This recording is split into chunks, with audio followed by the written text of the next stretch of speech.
A new line has appeared on the cricket pitch. What is this line? What's its purpose? Let's explain.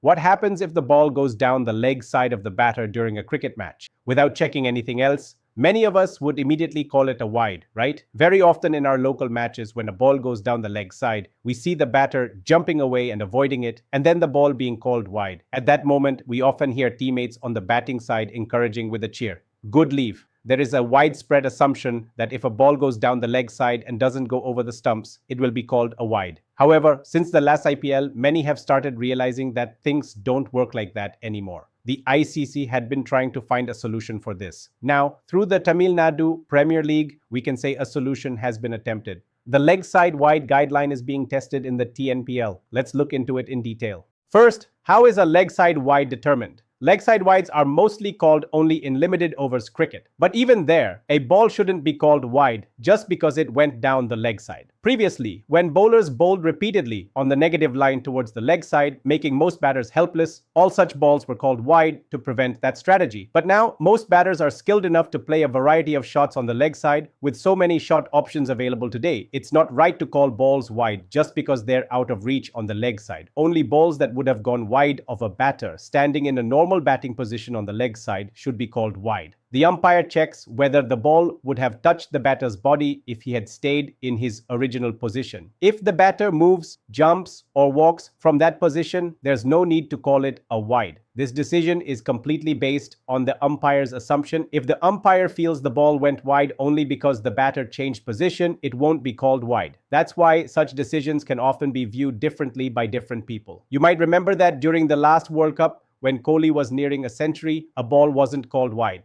There, the umpire felt the ball went wide only because Kohli moved from his normal position. That's why it wasn't called wide. But in the T20 International against Pakistan, when Ashwin left a similar delivery, the umpire felt that even if Ashwin had remained in place, the ball would have gone wide, and hence it was called a wide. Now let's see what this new legside wide guideline is. You may have seen the orange line. That's the new legside wide guideline. It doesn't have to be orange. It could be another color in other tournaments. These lines are drawn exactly 1 foot away from the middle stump on either side. That means it's just an extension of the existing protected area marking on the pitch. With the introduction of this leg side wide guideline, the line will usually fall just behind the leg of a batter who's taking a normal guard, just like it was earlier. So nothing has changed. But this new line makes the decision more convincing for all players. Even if the batter moves, it can now be clearly judged where his feet were during the normal guard position and whether the ball would have hit his body had he stayed there.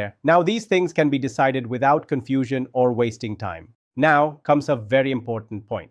Once this line is introduced, the ball's path must be checked in 3 places. 1. Near the bat. 2. At the popping crease. 3. While passing the batter's stumps at the bowling crease. If the ball's path is within this wide guideline at any of these 3 points, it will not be called a wide. Only if the entire path of the ball is outside this wide guideline at all 3 points will it be called a wide. These are the new rules related to the wide guideline. There is a possibility this guideline will be implemented in the next IPL. ICC is testing it for 4 months. Since it helps prevent unnecessary delays and controversies in the game, it might gradually be adopted in all international matches. Attention! Do not confuse this newly introduced legside wide guideline with the earlier existing blue-colored wide guideline. What has been introduced now is specifically the legside wide guideline. This will help ensure consistency in decisions, avoid time loss, and enable the on-field umpire to make quick decisions. See you again with another video. Thank you and goodbye.